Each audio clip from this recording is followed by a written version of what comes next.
ikaw kaya? Ako, Kuya Kuya Waki. Sorry, Waki. Huwag mo akong duduru-duruin, ha? Sabi ko ganun.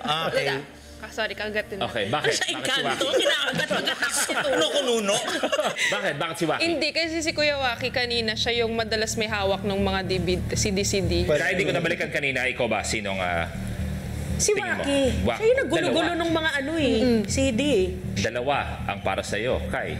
Dalawa para sa'yo, Waki. Ano pakiramdam na yung dalawang binibini natin, ikaw ang tinuturong sila rin? Kasi ako ikot tayo ng ikot eh. Ikaw, nakaupo ka lang. Dahil lang nag-iisip, hindi kailangan gumalaw, kailangan paandarin ang utak. Ah, ganun pala yun? Maybe, bakit natin siya nandito? Saan ang ginawa ko? So pagkatapos ng Mission 1, ang na-realize ko na in order for me to get the entire prize, ay kailangan magkamali sila ng hula.